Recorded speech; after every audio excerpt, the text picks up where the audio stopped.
insurance was what we had forever until recently, and the modern pharmaceutical complex is a byproduct of big leftist government. Half these doctors don't even know what they're charging. I've asked, because before I had kids, I did cash all the time and wouldn't even have health care. And I'd ask doctors how much this is costing, and they go, I don't know. And I go, could you give me a ballpark? Is it $200 or $2,000? And they go, I have no idea. Right. Well, I'll give a good example too. MRIs. I had to have MRIs done all the way down my spine from wrestling injuries.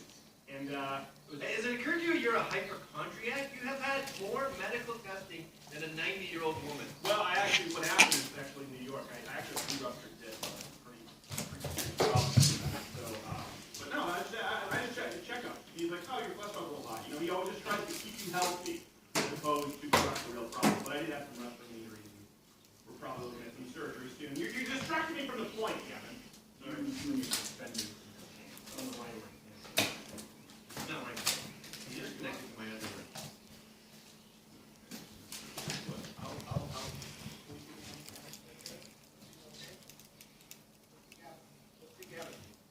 Let's see, Do you want me to prove what I'm wearing? Yeah, because I saw you wearing pants. You're pulling them down right now. You actually go Johnny Whitey's. For those listening terrestrially, yeah, Walter White. He's Walter Whiting. Oh my gosh, here, hold on, stay there. Let's get this as a screenshot, dude. There we go, that's the screenshot. Okay, perfect. No. YouTube is gonna have a problem with this. Okay, back to the point. What was my point? What were we talking about? Oh. You're not Mercedes Carrera. No one knows the cost of MRI. Oh, $300 is what it cost me. $300 cash. If I were doing it through insurance, when I asked, because at that point I did have insurance, my copay would have been $475. It was cheaper to do cash only. People don't understand that if you work with cash only practices. And everyone will be like, well, what do you expect people to do? Pay for their own health care? Yup. So, anyway. Yeah, I don't know how many times I've heard the story from Americans where they've called an ambulance because they're naive, and the EMT takes them aside and goes, look, this is going to run you about 10 grand. So why don't we pretend this didn't happen? I'm going to turn around. Oh, we have to go 10 seconds. Keep that thought, Gavin McKee. Back with Gavin McKee. And as you were telling the story about the EMT, all about socialized healthcare. Go ahead, Gavin.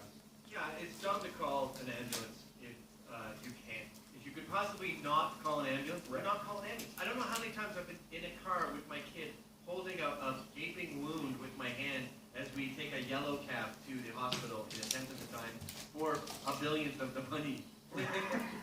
But then you get the Armenian.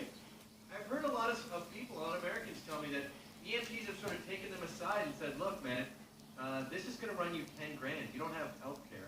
So why don't you just take a cab? You're not going to die in the cab on the way. It's just a very big guy's drive. What you want? What was it? Well, I realized last time I didn't tell you on your show I had to leave an Andrew Breitbart story. We can maybe talk about that. But if you want to hear the story, it actually involved an ambulance and how I hurt my back. And it was out front. So this is, have I not told you this story before? Hey, when you were doing comedy and that thing you were on collapsed? No, that's what started it all. That was my knee. So yeah, a stage, well, you know, if you've done stand-up, these horrible gigs, didn't collapse, the stage shifted apart, my heel went in, my ball stood out, I kept walking, I fell over to the ground, but my shin stayed perpendicular. So just, and I heard shrack, snap, and I had to pop my knee back in and finish.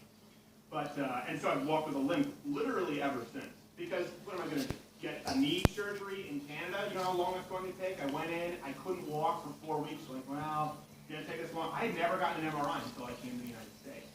I guess, well, maybe they did an MRI for my appendicitis.